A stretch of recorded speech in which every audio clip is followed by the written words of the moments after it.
Chapter 4. The story begins the first day when Anne goes to the high school in Saint-Malo.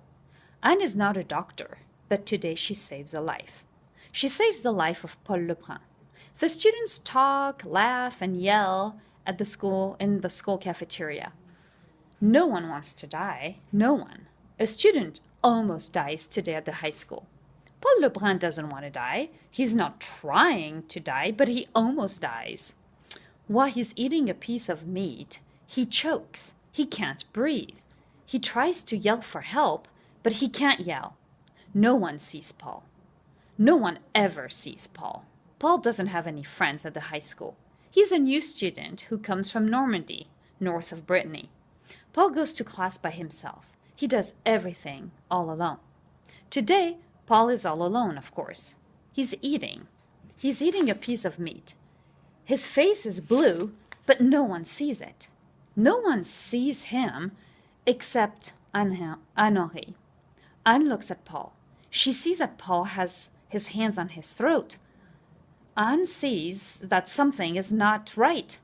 Anne looks at her friend Yael and yells, "Yael, look at Paul. Something's not right.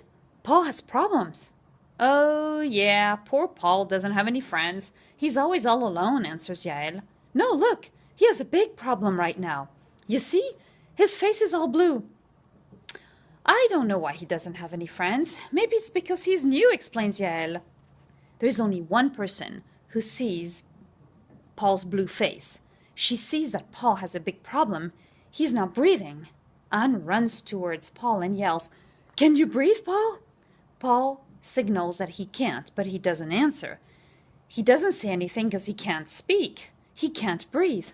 Paul is very scared. Anne knows what to do to help Paul.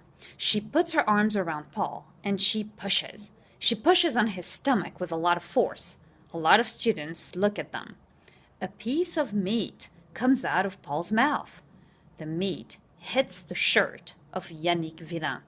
Yannick Villain is the biggest and the strongest boy in the school, and he's also the meanest. Everyone's scared of him. Paul is not scared.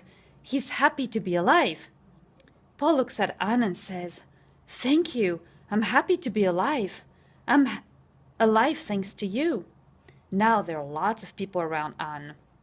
There are students and teachers. The teachers yell, "It's wonderful! Paul is still alive thanks to Anne. Anne is a hero." But she's embarrassed. It's the afternoon and a lot of students return home. Anne and Paul are alone. Paul talks to her. "Thanks for saving my life." "You're welcome. I'm happy I could help you," says Anne.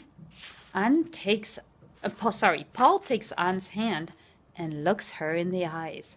"I want to thank you one more time." "Oh, you don't need to thank me. It's no big deal." The two of them walk together and suddenly they see Yannick Villain, who gets near who gets near them. Yannick Villain is a lot taller than Paul. Yannick Villain is like a giant next to Paul. He touches Paul's hair and threatens him. "Don't ever get near me. Stay away from me, you idiot." He looks Paul in a very mean way. Finally, he leaves. Anne and Paul are happy. Paul walks with Anne. He thanks her one more time. Anne simply wants to return home. When she's home, she writes a letter to Liz and describes the incident. "My dear Liz, you're not going to believe what I'm going to write. I'm at school today when I see a boy who can't breathe. His face is blue. I run towards him. I help him. He has a piece of meat stuck in his throat. I hit his stomach. Finally, the meat comes out of its mouth, and the boy does not die. The boy's name is Paul Lebrun. But there's a problem.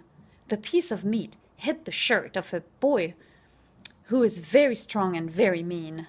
Now he wants to fight with Paul, who is a lot smaller than him.